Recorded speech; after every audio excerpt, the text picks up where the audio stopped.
என்ன பண்ணாராம், ஒரு நாள் தெருவில் நடந்து போயிட்டு இருந்தான். அப்போ அங்கே ஒரு கடை பக்கத்தில் ஒரு பெரிய பாறாங்கல் கிடந்துச்சான். அதை பார்த்தோன்னா ஒரு பெரிய புதையலையே பார்த்த மாதிரி ரொம்ப சந்தோஷப்பட்டு அந்த கடைக்கார்ட்ட, ஐயா உங்களுக்கு இந்த கல் தேவையா, இல்லை நான் இதை எடுத்துக்கலாமா அப்படின்னு கேட்பாரான். அவர் சொல்லுவார், தாராளமாக எடுத்துகிட்டு போய், இந்த கல் இங்கே இருந்துட்டு ஒரே இடைஞ்சலாக தான் இருக்குது அப்படின்னாராம். சரி அப்படிங்க, கடைக்கு வரவங்களாம் இதில் தடிக்கூட்டு வேற ஊறாங்க, அதனால இதை நீ தள்ளிட்டு போ அப்படின்ட்டாரான். சரின்னா அவர் அந்த பாறாங்கல்ல அப்படியே உருட்டி எடுத்துகிட்டு போய் அவர் வீட்டில் வச்சு, அவர் சிற்பிங்கிறதுனால ஒரு ஒரு அழகான ஒரு சிற்பத்தை சிலையை செஞ்சாராம். அந்த சிலையை எல்லாரும் போட்டி போட்டுக்கிட்டு விலைக்கு கேட்டாங்களாம். அப்படி நிறைய பேர் போட்டி கேட்கும்போது அதில் ஒரு ஆள் யாருன்னு பார்த்தீங்கன்னா, அந்த கடைக்காரரும் அந்த சிலையை விலைக்கு கேட்டாராம். ஆனால் அந்த சிற்பியை அவர் ஆக்சுவலாக மறந்து போயிட்டார். அதாவது அந்த கடைக்காரர் கேட்டாராம் அந்த சிற்பிக்கிட்ட, இந்த அற்புதமான சிலைக்கு உள்ள கல்லை நீங்கள் பெரிய மலையிலேருந்து எடுத்துகிட்டு வந்தீங்களா ஐயா அப்படின்னு கேட்டாராம். அதுக்கு சிற்பி சொன்னாரா, அது எங்கே இருந்தும் இல்லை, உன்னோட கடைவாசல்ல இருந்து தான் அதை எடுத்துகிட்டு வந்தேன் ஒரு 6 மாதத்துக்கு முந்தைய, ஞாபகம் இல்லையா உங்களுக்கு அப்படின்னு கேட்டாராம். ஓ ஆமாம் அப்படின்னாராம்.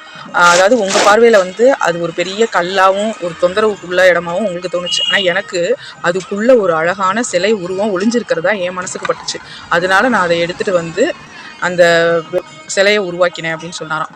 உள்ளே இருந்த சிலை ஒரு கடவுளுடைய சிலையை அவர் உருவாக்கியிருக்கார். அதனால உள்ளே இருந்த கடவுளின் உருவம் மட்டும்தான் என் கண்ணுக்கு தெரிஞ்சிச்சு அப்படின்னு அந்த சிற்பி சொன்னாராம்.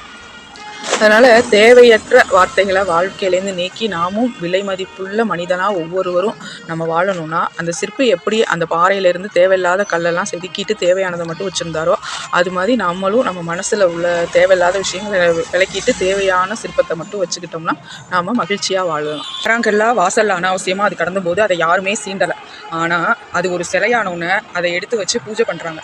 அது மாதிரி தான் நாமளுமே தேவையில்லாமல் வெட்டியாக உட்காந்துருக்காம நம்மளே மதிப்பு கூட்டிக்கணும்.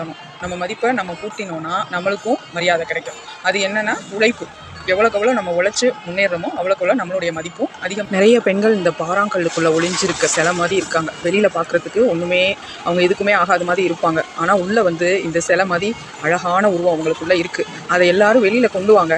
அதை வெளியில் கொண்டு வந்தீங்கன்னா உங்களை மதிக்கிறதுக்கு எவ்வளவு பேர் இருக்காங்க தெரியுமா? உங்களுக்காக உங்களை ரசிக்கிறதுக்கு, உங்களை மதிக்கிறதுக்கு, உங்களை வணங்குறதுக்கு எல்லாம் ஆள் இருக்குது. நீங்கள் இந்த பாறாங்கல் மாதிரி இல்லாமல் இந்த சிலையாக வெளியில் நீங்களும் வாழ்க்கையில் முன்னேறணும்.